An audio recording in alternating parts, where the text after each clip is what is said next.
ஒரு பெரிய வாழ்க்கை உங்களுக்கு கிடைக்க போகுது.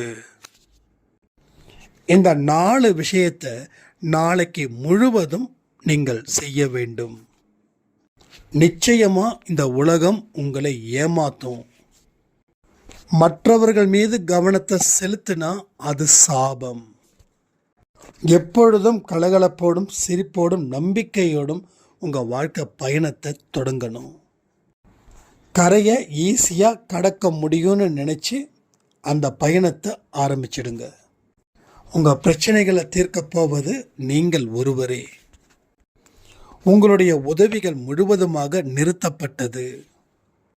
உங்களுக்கு தேவையான அத்தனை உதவியையும் சாயப்பா உங்களுடன் வந்து பிரயாணம் செய்து அந்த உதவிகளை உங்கள் மூலமாகவே பெற்று உயர்ந்த நிலைக்கு அழைத்து கொண்டு போக போகிறார். இது வெற்றி நிச்சயம். சாயின் சத்தியம். ஓம் சாயிரா சாயிரா, ஓம் சாயிரா சாயிரா, ஓம் சாயிரா சாயிரா, அன்பே சாயிரா, பேரன்பே சாயிரா, அகிலம் தளிக்க ஆத்மா விழிக்க அனுதினம் சாயிரா, எங்கள் அன்பே சாயிரா.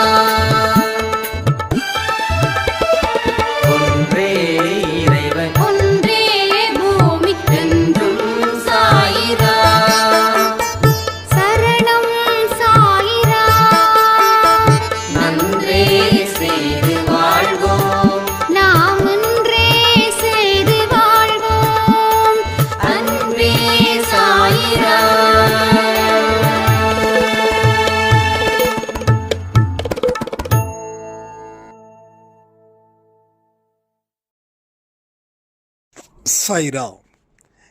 என் உயிரின் உயிரானவர்களே, நான் ஒரு விஷயத்தை சொன்னால் நீங்கள் நம்புவீங்களா மாட்டீங்களான்னு எனக்கு சத்தியமாக தெரியல.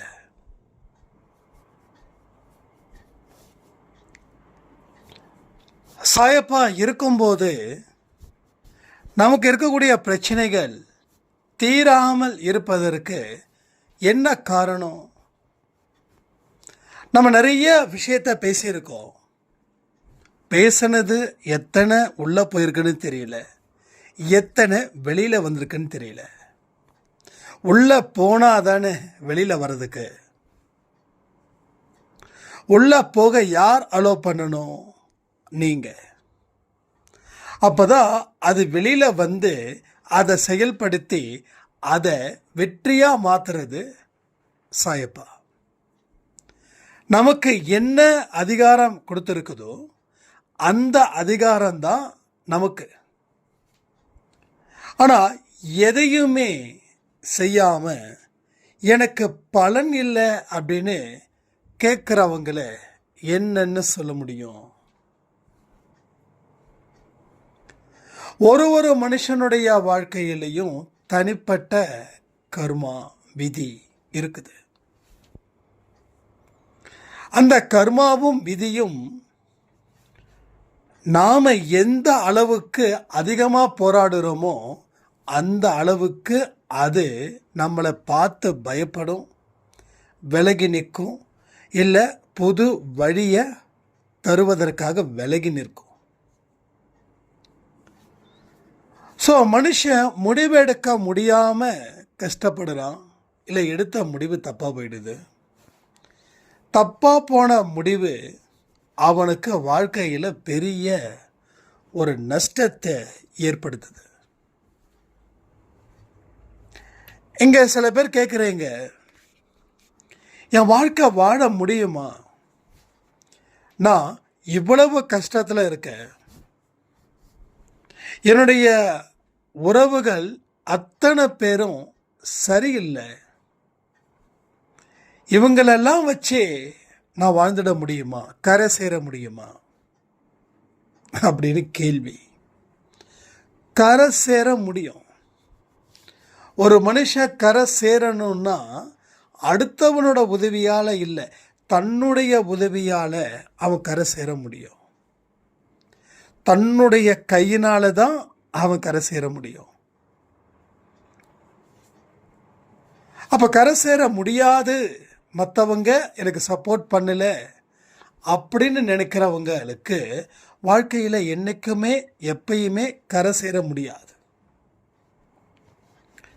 அப்போ என்னால் முடியும், இந்த இடத்துல நான் நிற்கிறேன், அங்கே கரை தெரியுது, அந்த கரைக்கு என்னால் போக முடியும், என்னோட பலத்தை நான் நம்புகிறேன், எனக்கு சக்தி இருக்குதுன்றதை நான் நம்புகிறேன், கடவுள் என்னை காப்பாற்றுவார்ன்ற நம்பிக்கையோட நான் நீந்த போகிறேன் அப்படின்னு அதே மூச்சோட பயணிக்கிறவங்க அந்த கரையை எளிதில் அடையலாம். கரையை அடைஞ்சதுக்கு அப்புறம் அவங்க வாழ்க்கையில் இருந்த துன்பங்கள் எல்லாமே அந்த கரை ஏறுவதற்கு முன்னே முடிஞ்சிடும். அப்போது நீங்கள் நீந்தும் போது ஏகப்பட்ட விஷ ஜந்துக்கள் உங்களை கடிக்கும், உங்களை ஏதாவது செய்யும். ஸோ டிஸ்டர்பன்ஸ் இருந்துக்கிட்டே இருக்கும், இல்லாமல் இருக்காது. அந்த அலையும் ரொம்ப பெருசாகவும் இருக்கும். அலையும் பெருசு, ரெண்டாவது அந்த விஷ ஜந்துக்களுடைய கடியும் பெருசு. இதை தாண்டி நீங்கள் நீந்தி அந்த கரைக்கு சேரணும். இதுதான் உங்களுக்கு இருக்கக்கூடிய சேலஞ்ச். ஸோ அந்த தண்ணிக்குள்ளே தான் அத்தனை விஷயங்களும் இருக்குது. அதை தாண்டிட்டோம் அப்படின்னா இனி எதுவும் ஒன்றும் செய்யாது. அப்போ அந்த கர்மாக்கள் விஷ ஜந்துக்கள் போல, அந்த ராட்சச அலை விஷ ஜந்துக்கள் கர்மாக்கள் போல, ஒவ்வொரு மனுஷனுக்கும் ஒவ்வொரு கர்மா, ஒவ்வொரு மனுஷனுக்கும் ஒரு ஒரு அலை. சில பேருக்கு மிதமான அலை, சில பேருக்கு ராட்சச அலை, சில பேருக்கு 10 ஜந்துக்கள் விஷ ஜந்துக்கள், சில பேருக்கு 1000 விஷ ஜந்துக்கள். பட் இவனுக்கு கடி அதிகம், அவனுக்கு கடி கம்மி. ஏன்னா அவன் செய்த பாவம் சின்னது, இவன் செய்த பாவம் பெருசு. நமக்கு பெரிய பாவம், அதனால் நாம் நீந்துறோம். ஸோ நீந்தும் போது ஐயையோ கடிக்குதே, ஐயையோ அலை பெருசாக இருக்குதே அப்படின்னு ஓரமாக நின்னா, அங்கே ஓரமாக நிற்கிற இடத்துலையும் ஏதாவது ஒரு விஷ ஜந்துக்கள் உங்களை கடிக்கும், சித்திரவதை செய்யும். இப்போ நிற்கவும் முடியாது, ஒதுங்கவும் முடியாது, தப்பிக்கவும் முடியாது. ஒன்றே ஒன்று தான், கடி வாங்கினாலும் பரவாயில்ல, அந்த கரையில் போய் சேருவேன், கடவுளே என்னை காப்பாற்று, நீ கொடுத்த பலத்தை வச்சு தான் நான் கரை சேர போகிறேன், நீ கொடுத்த அறிவை வச்சு தான் நான் கரை சேர போகிறேன், நீ கொடுத்த வாழ்க்கையை வச்சு தான் நான் கரை சேர போகிறேன். அந்த நம்பிக்கை எனக்கு இருக்குது, நான் முழுசாக கரை சேருவேன், அதுக்கு நன்றி அப்படின்னு சொல்லி எவன் ஒருவன் நீந்துகிறானோ அவனே வாழ்க்கையில் வெற்றி பெறுகிறான்.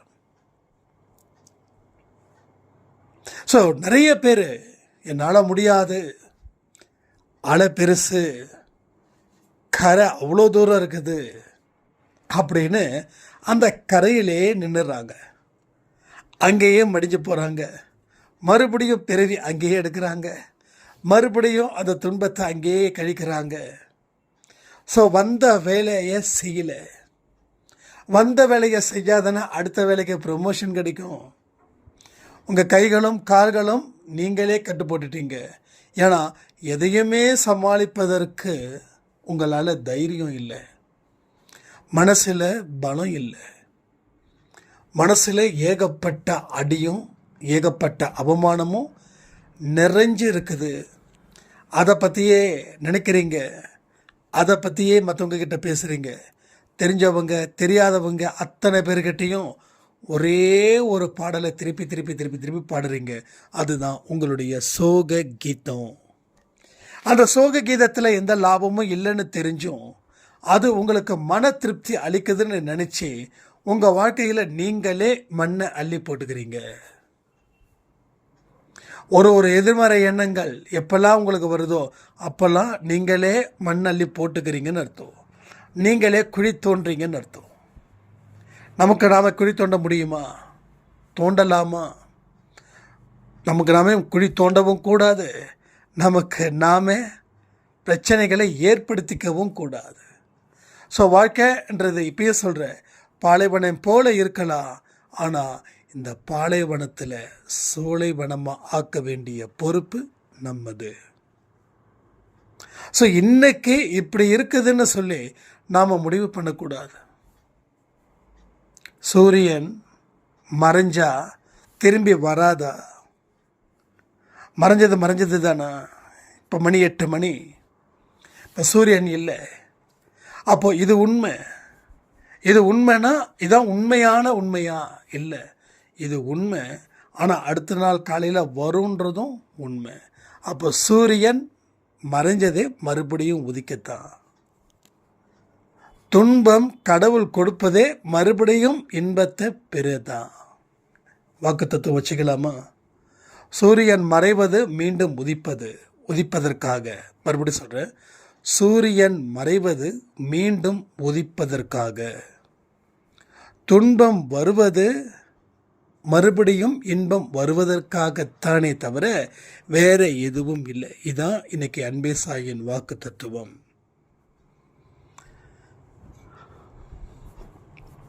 ஒரு நொடியும் உங்கள் வாழ்க்கையில் இன்பத்தை ஏற்படுத்துவதற்கான படிக்கட்டுகளே. நீங்கள் முடியாதுன்னு நினைக்கக்கூடிய விஷயங்கள் தான் இங்கே எல்லாமே முடியாமல் போகுது.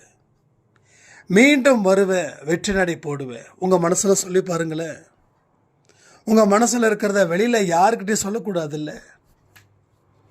நீங்கள் இனிமே பார்த்து பேசணும். ஏன்னா நீங்கள் வெற்றி அடைவதற்கு உண்டான அத்தனை திட்டத்தையும் கடவுள் இன்று இந்த பதிவின் மூலமாக கொடுத்துக்கிட்டே இருக்கார். கடவுளுக்கு நன்றிகள் சொல்லலாமா? எல்லாரும் நன்றிகள் சொல்கிறீங்களா? ஸோ ஒரு படிக்கட்டுக்களை செதுக்கிறாரு கடவுள். ஒரு துன்பந்தான் ஒரு படிக்கட்டு. அந்த பாதையில் தான் நீ பயணம் செய்யணும்.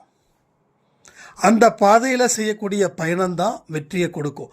அந்த வெற்றி உன்னை இந்த உலகத்தில் யார் அப்படின்றத காட்டும். நீ யார் அப்படின்றத உன்னுடைய செயலை உன்னை ஐடென்டிஃபை பண்ணும்.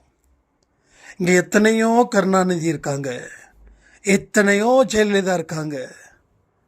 ஆனால் அவங்க பெயர் மட்டும்தான் ஒன்றே தவிர செயல்கள் வேற. இவங்க செயல் புரிஞ்சதால் இவங்க உன்னதமான இடத்துல வந்தாங்க, எல்லாருக்கும் தெரிகிற மாதிரி வந்தாங்க.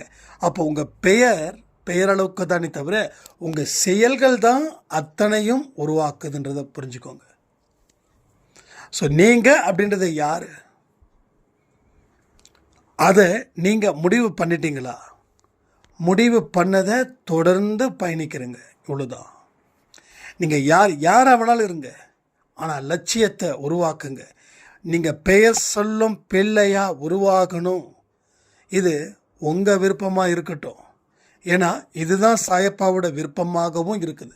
அவருடைய விருப்பமும் உங்கள் விருப்பமும் ஒன்றா இருந்துச்சுன்னா சரவெடிதான். கணவனும் மனைவியும் ஒரே மனதோடு இருந்து, ஒரே விருப்பத்தோடு இருந்து, ஒரே லட்சியத்தோடு இருந்தாங்க அப்படின்னா அந்த குடும்பம் சீக்கிரமாக தடகடன்னு முன்னுக்கு வந்துடும். கரெக்டு தானே? இங்கே மனைவி சேமிக்கிறவங்களாக இருப்பாங்க, கணவன் செலவு பண்ணுறதுல கில்லாடியாக இருப்பாங்க. அப்போது இது மட்டுமா பிரச்சனை? நாளைக்கு பணம் இல்லை, பட்ஜெட்டில் துண்டு விழுந்துருச்சுன்னா அது இன்னும் மீண்டும் கொந்தளிக்கும் இல்லையா? அப்போது உங்கள் விருப்பம் சாய்ப்பாவோட விருப்பம் ஒன்றா இருக்க முயற்சி செய்து அதன்படி வாழ நீங்கள் தயாராக இருக்கும்போது உங்கள் வாழ்க்கையில் நீங்கள் கண்டிப்பாக வெற்றி அடைஞ்சே தீரணும்.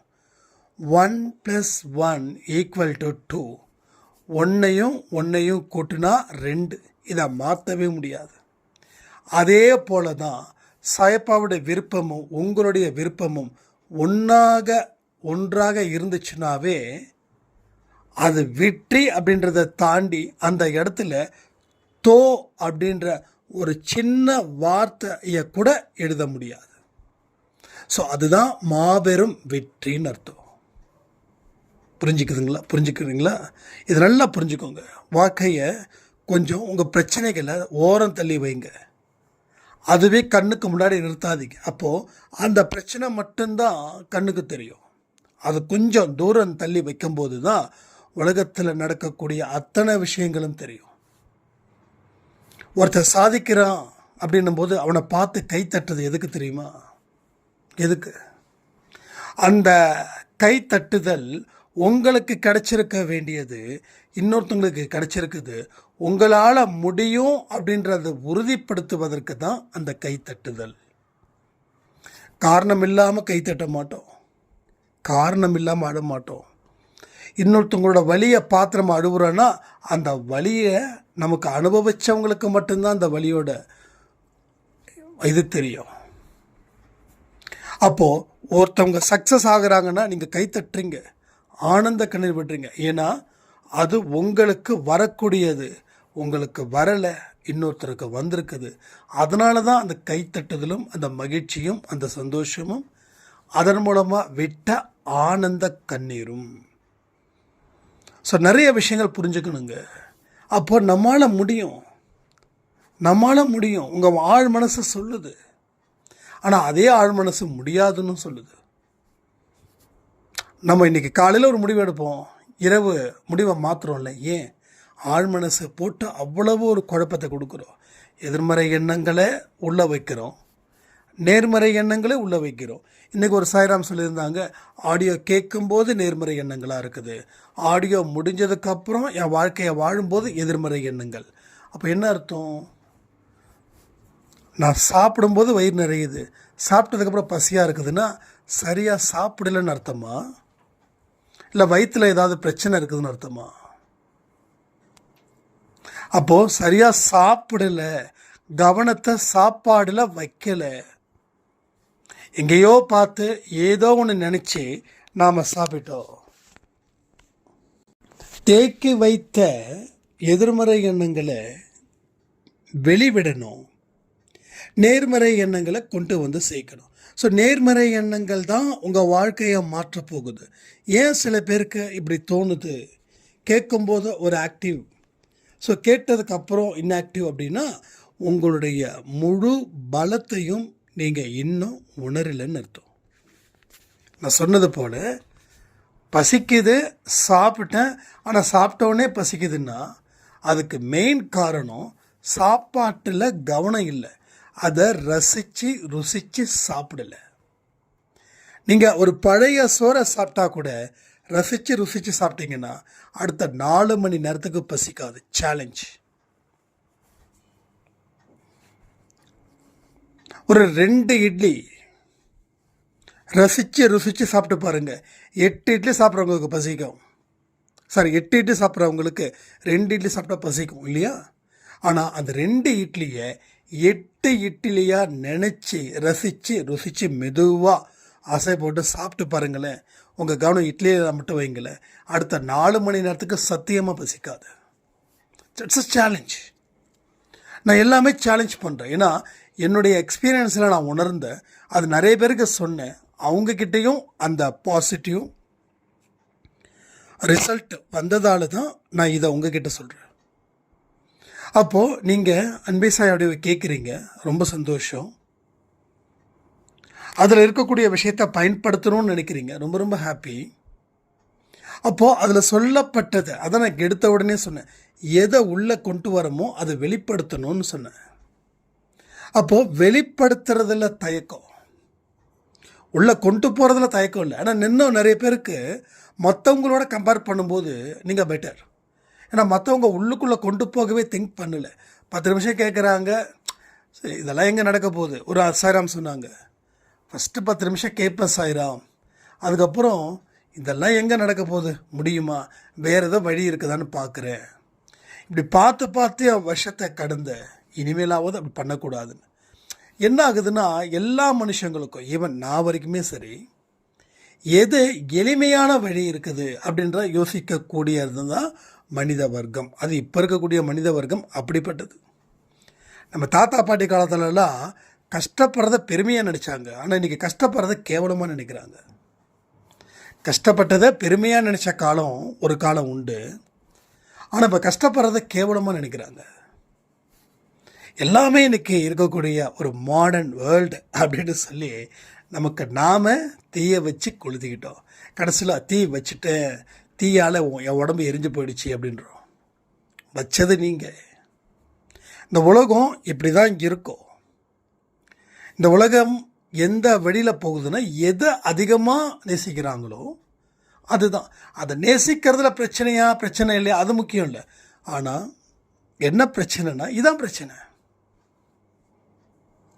நம்ம பாருங்களேன், நம்ம அன்பே சாயில கூட சில நேரத்தில் ஆடு வரும். அந்த ஆடு கூட சம்டைம் முகத்தை சுளிக்கிற மாதிரி இருக்கும். வேறு எந்த ஆப் ஓப்பன் பண்ணாலும் சம்டைம்ஸ் இப்படி தான் இருக்கும். அப்போ நல்ல விஷயங்களே இங்கே இல்லை. இப்போ எது பரவாயில்ல. ஒரு காலத்தில் இந்த ரம்மி அது இதுன்னு சொல்லி ஆட்டம் போட்டாங்க. இப்போ கொஞ்சம் இல்லைன்னு நினைக்கிறேன் ஆடு ஆக்சுவலி. அப்போ எந்த ஒரு நல்ல விஷயத்தை நம்ம செஞ்சாலும் ஒரு மோசமான விஷயத்தை தாண்டி தான் போக வேண்டியதாக இருக்குது. அதை நீங்கள் தாண்டணும். வந்துடுச்சு நினச்சி ஃபீல் பண்ணக்கூடாது, அதை தாண்டணும். அப்போ இந்த உலகம் மோசமானதை கற்றுக் கொடுக்கும்.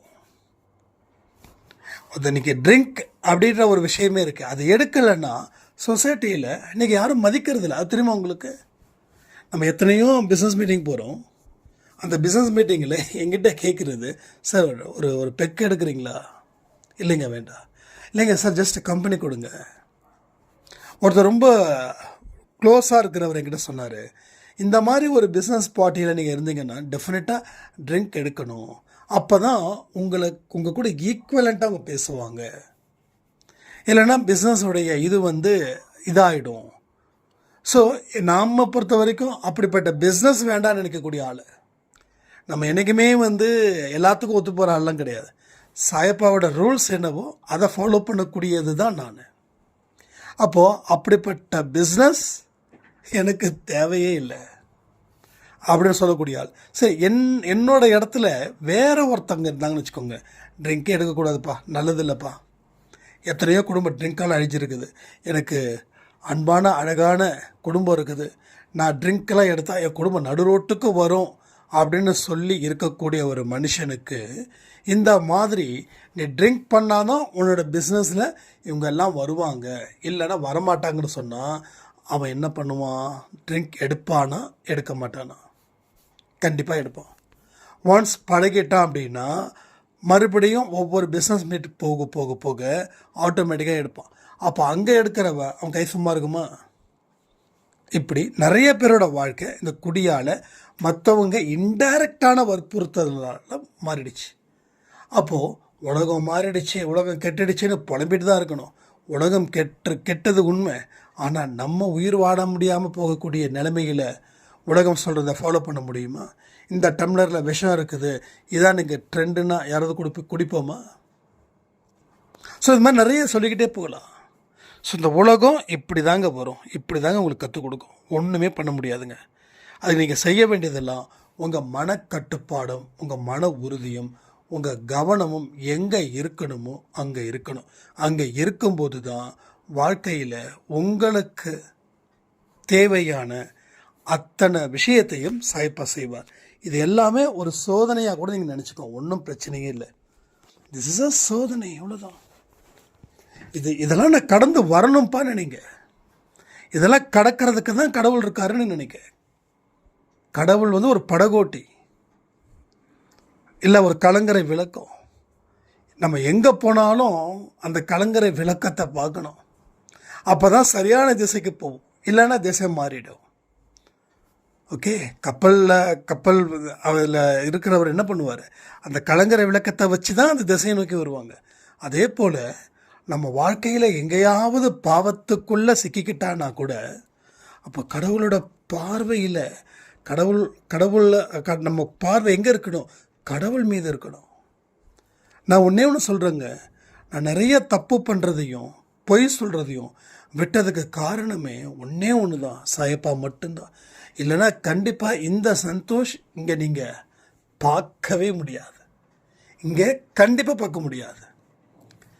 நம்மளோட மனசு சபலம் நிறைஞ்சது. நான் ஓப்பனாக சொல்கிறேன், நம்ம மனசு சபலம் நிறைந்தது, சபலத்தால் ஆனது. சம்பளம்னா வந்து பெண்கள் தான் அப்படிலாம் கிடையாது, எல்லாமே ஒரு சம்பளம். பட் அதை எந்த அளவுக்கு சம்பளத்துக்கு போகுதா அந்த மனசை பிடிச்சி இழுத்து, இந்த பாரு அங்கே போகக்கூடாது, அது நல்லது இல்லை, அங்கே பாரு யார் இருக்கிறான்னு. அங்கே பார்க்கும்போது பாவம் அப்பாவியாக இருக்கக்கூடிய சாயப்பா தெரிவார். எனக்கு நிஜமாக சொல்கிறேன், அவரை இன்னைக்கு வரைக்கும் நான் தெய்வமாக மதித்ததே கிடையாது. அவர் நம்ம வீட்டில் இருக்கக்கூடிய ஒரு அப்பா, ஒரு அப்பாவி அப்பா. நம்ம சொல்கிறதெல்லாம் உண்மைன்னு நம்பி நமக்காகவே வாழ்ந்துக்கிட்டு இருக்கிற ஒரு ஜீவன். உங்கள் மனைவி ரொம்ப இன்னசென்ட்டு, வெகுளி, உங்கள் மேலே அளவு கடந்த அன்பு, அளவு கடந்த மரியாதை வச்சிருக்காருன்னு வச்சுக்கோங்களேன். நீங்கள் ஏதோ ஒரு பெண்கிட்ட சபலமாயிடுறீங்க, அந்த பெண்கிட்ட விடிய விடிய பேசுகிறீங்க, நிறைய தப்பு செய்கிறீங்க. ஆனால் நீங்கள் என்ன சொன்னாலும் உங்கள் மனைவி என்ன பண்ணுறாங்க, நம்புகிறாங்க, நேசிக்கிறாங்க. எத்தனையோ பேர் உங்கள் கணவர் வந்து ஒரு பெண் கூட பைக்கில் போனார், அவங்க ரொம்ப க்ளோஸாக இருந்தது நாங்கள் பார்த்தோம் அப்படின்னு சொல்லும்போது கூட உங்கள் கணவர் உங்ககிட்ட சொல்லலை, நீங்கள் இது மாதிரி சொல்கிறாங்கங்க. யாருங்கன்னா, இல்லை ஆஃபீஸில் ஒர்க் பண்ணுறவங்க, எனக்கு தங்கச்சி மாதிரி அப்படின்னு நீங்கள் சொல்லுவோம். அதாங்க எனக்கு தெரியுங்க அப்படின்னு சொன்னால் உங்கள் மனசில், அந்த இதயத்தில் ரத்தம் வருமா வராதா? ரத்தம் வரவங்க உண்மையான மனுஷன் அர்த்தம். டிஸ்க்ளைமர் போட்டாச்சு, ரத்தம் வருது உண்மையான அப்போ அந்த மனுஷன் என்ன பண்ணுவான், தன்னுடைய மனைவியோட முகத்தை தூங்கும்போது பார்ப்பான். இந்த அப்பாவியான முகத்தை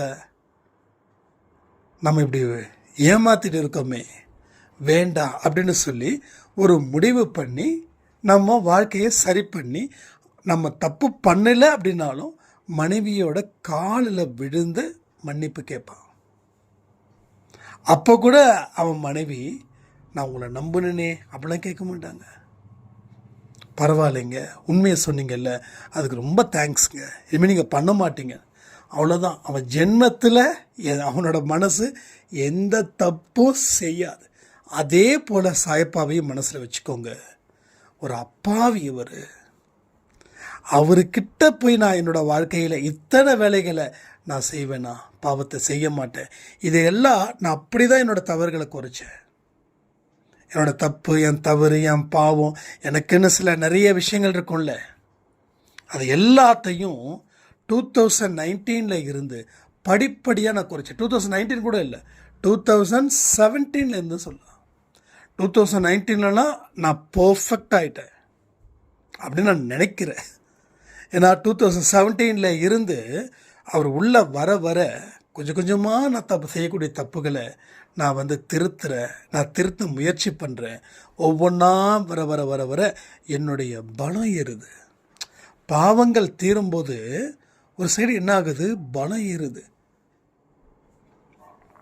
தராசு தட்டில் அந்த எடை போடுற மிஷின் இப்படி வைக்கும்போது ஆப்போசிட் எதுவும் இல்லைன்னா என்ன ஆகும், தராசு தட்டு கீழே இறங்கியிருக்கும் இல்லையா? இப்போது அது தராசு தட்டை அதை வந்து நேராக்கணும்னா அந்த கல்லுக்கு தகுந்த பொருளை வைக்கணும்.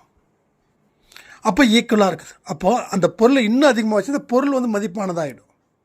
அப்போ பாவங்கள் என்ன ஆகுது, மேலே போகுது, புண்ணியங்கள் அதிகரிக்குது. ஸோ இது நிறைய விஷயத்தை நம்ம சொல்லணுங்க. நம்ம நிறைய வந்து பேசாமல் விட்டுட்டோம். மூட நம்பிக்கைக்கு எதிரானவன் தான் நானே. ஒரு சாயிரம் கூட சொன்னாங்க, மூட நம்பிக்கை என்னங்க வழிபாட்டு முறையெல்லாம் வந்து ரொம்ப இது பண்ணுறீங்க, அது ரொம்ப வருத்தத்தை கொடுக்குதுன்னு. உண்மை கண்டிப்பாக கசக்க தான் செய்யும். ஆனால் உண்மைக்கு பின்னாடி நிறைய விஷயங்கள் மறைக்கப்பட்டது. உண்மையாக சொல்கிறேன். ஒரு விரதம் எதுக்காக விரதம் இருக்க சொல்கிறாங்க? எந்த சாமியும் உடலை வருத்தி தான் நான் உனக்கு செய்வேன்னு எந்த சாமியும் சொல்லாது. உங்கள் குழந்தைகிட்ட நீங்கள் சொல்கிறீங்க, நான் வந்து உனக்கு சாப்பாடு போடணும் அப்படின்னா நீ வந்து நாக்கில் வந்து குத்திக்கோ, பிளேடில் கிழிச்சிக்கோ, அப்போ தான் உனக்கு சாப்பாடு போடுவேன்னு எந்த பெற்றோர்களாவது சொல்லுவாங்களா?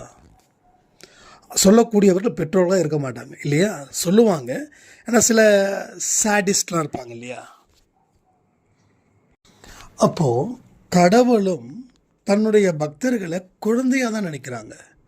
இப்போ விரதம் எதுக்காக அப்படின்னா வைராக்கியம் பெருகும் ஒன்று, இது மன ரீதியான ஒரு பலம். இன்னொன்று உடல் ரீதியாக ஒரு பலமும் இருக்கணும். ஸோ வாரத்தில் 7 நாள் ஃபுல்லாக சாப்பிட்றோம்.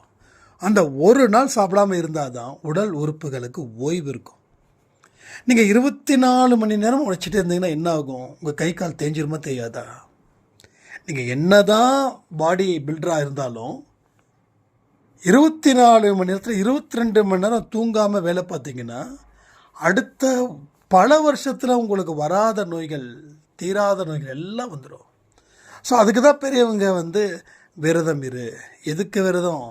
உடலும் மனமும் உறுதியாக்கும், உடலும் மனமும் பலப்படும். அதுக்காக.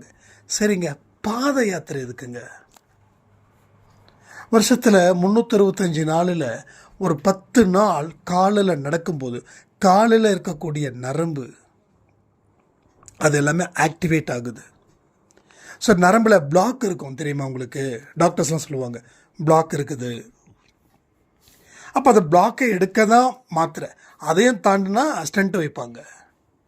அப்போ நீ நடக்கும்போது என்ன ஆகுது? காலையில் செருப்பு இல்லாமல் நடக்கும்போது உன்னோட உடம்பு சீராகுது. உடம்புல இருக்கக்கூடிய நர்வஸ் எல்லாமே ஆக்டிவேட் ஆகுது. அது மூலமாக உன்னோட உடல் பலப்படுது. உடல் நல்லா இருந்தால் மனம் நல்லாயிருக்கும், மனம் நல்லா இருந்தால் உடல் நல்லாயிருக்கும். அவ்வளோதான். சுத்தமான காற்று. ஒரு மனுஷன் ஒரு நாளைக்கு 4000-5000 ஸ்டெப்ஸ் நடக்கணும். பட் நாம் நடக்கிறோமா? இல்லை. இப்போ எல்லாமே லிஃப்ட் வந்துருச்சு. கிட்டத்தட்ட மேக்ஸிமம் சொல்கிறேன். இப்போ யாரும் நடக்கிறதில்ல. வண்டி செல்ஃப் கிக் பண்ணும்போது கூட பார்த்தீங்கன்னா பட்டன் தான் இருக்குது. சுவிட்ச் ஆன் பண்ணால் வண்டி ஸ்டார்ட் ஆகிடுது. ஸோ எல்லாமே இன்றைக்கி சோம்பேறியாக உருவாக்கிடுச்சு. அதனால் உடம்புல பல பிரச்சனைகள் இருக்குது. ஒன்று சொல்கிறேன், நேற்று ஒரு டாக்டரை நான் பார்த்துருந்தேன். ஒரு கம்ப்யூட்டர் விஷயமா. எப்பயுமே அவர் நல்லா பேசுவாங்க.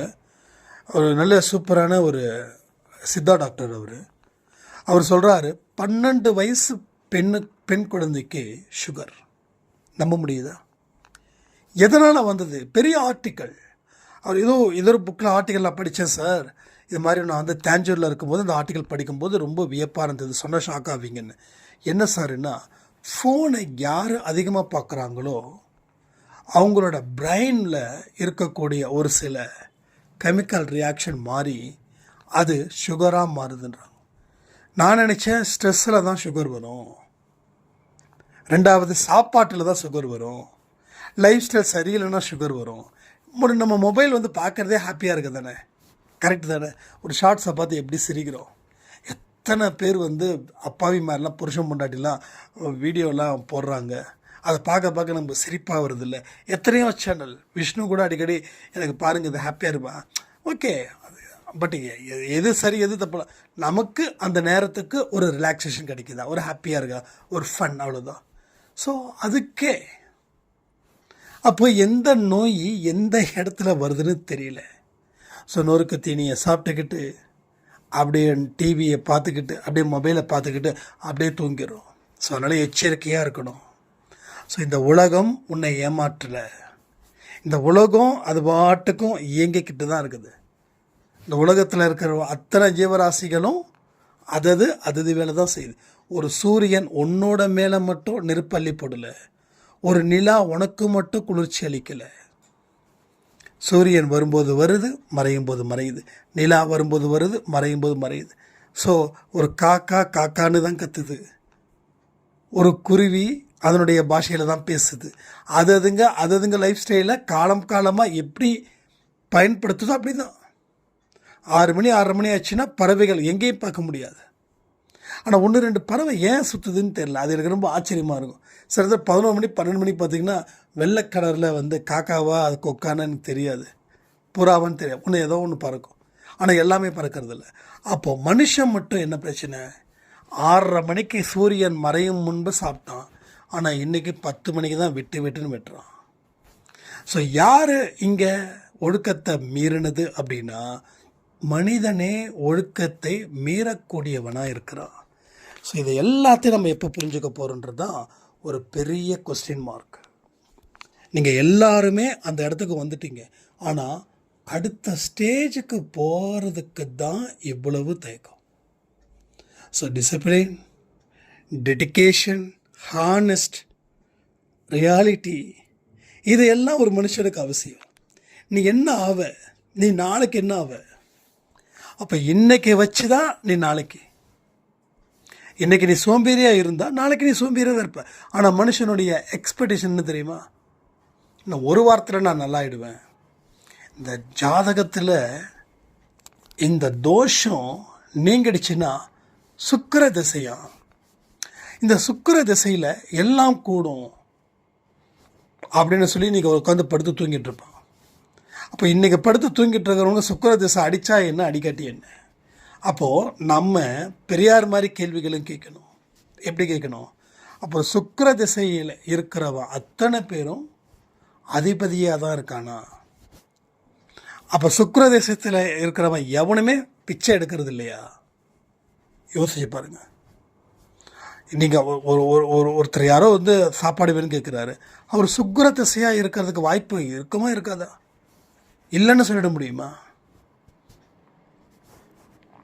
நான் எனக்கு தெரிஞ்ச ஒரு ஜோசியக்கார், அப்போது நான் கேட்டேன். அப்போது எனக்கு முன்னாடி வந்து ஒருத்தர் வந்து பார்த்துட்டு இருக்காங்க. அப்போ நான் வந்து அப்போல்லாம் நம்ம ஜாதகம்லாம் ரொம்ப பார்ப்போம். அப்போ வந்து அவர் சொல்கிறாரு, சுக்கிர திசை தாங்க, ஆனால் எனக்கு பிரச்சனைக்கு மேலே பிரச்சனைங்க, கடனுக்கு மேலே கடனுங்க அப்படின்னு. அப்புறம் அவர் சொல்கிறார், இல்லைங்க இந்த பரிகாரம் பண்ணுங்க. நான் உடனே கேட்டேன் அவர்கிட்ட. அவர் கொஞ்சம் ரொம்ப க்ளோஸாக இருப்பார், ரொம்ப க்ளோஸ் ஃப்ரெண்ட்லி மாதிரி. அவர் நாங்கள் சுக்கிர திசை அதான் அது அப்படி தான், அது அப்படி தானே. அவருக்கும் பதில் இல்லை. ஸோ சுக்கிர திசையில் இருக்கிறவங்களுக்கு எப்படி கடன் பிரச்சனை இருக்கும்? சுக்கிரன்னா என்னது? அதிபதி இல்லையா? ஸோ பணத்துக்கு பஞ்சம் இருக்காது, ஆரோக்கியத்துக்கு பஞ்சம் இருக்காது. ஆனால் வந்தவருக்கு ஆரோக்கியமும் பிரச்சனை, பணமும் பிரச்சனை. அப்போ நீ சுக்கிர திசையில் வரைக்கும் வெயிட் பண்ணிக்கிட்டே இருந்தேன்னா உனக்கு கடைசி வரைக்கும் சனி திசை தான், அதில் மாற்றவே முடியாது. ஸோ திசை அது பாட்டுக்கு அது வேலையை செய்யட்டும், நீங்கள் உன் வேலையை செய்.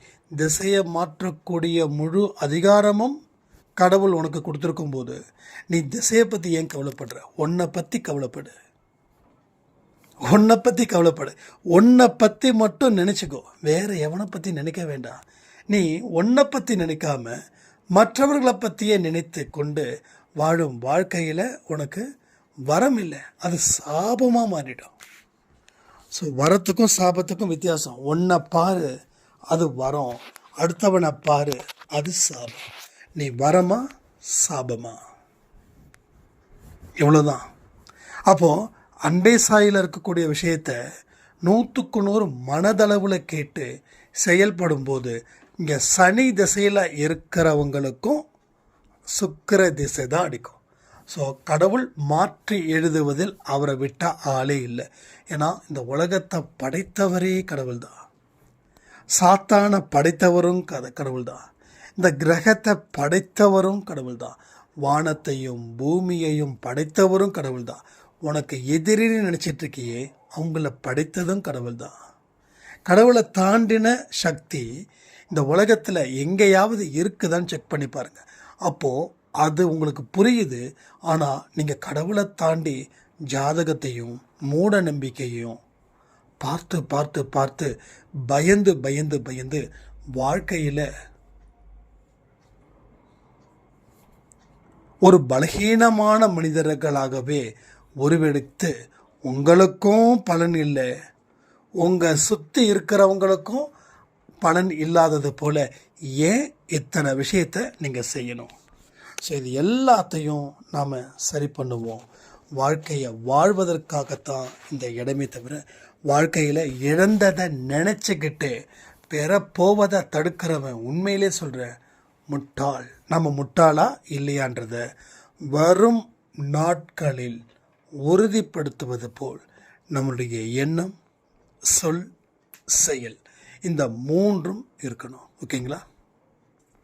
ஸோ இனிமேல் ஒவ்வொரு நாளும் ஒவ்வொரு பதிவிலையும் அடுத்த நாள் எப்படி இருக்கணும் அப்படின்றதையும் நம்ம வெற்றியச்சன் சாயின் சத்தியத்தில் சொன்னோம் இல்லையா, அது போல் ஒவ்வொரு நாளும் பண்ணலாம்.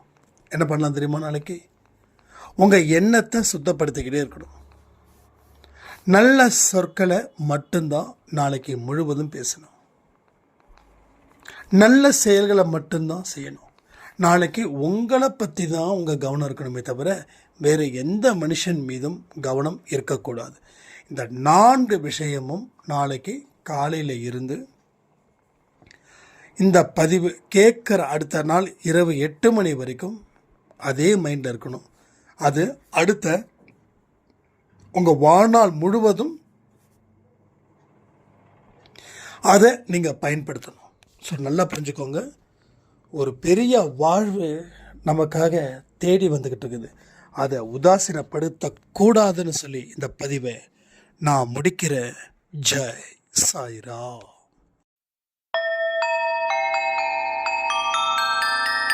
ஓம் சாயிரா. சாயிரா.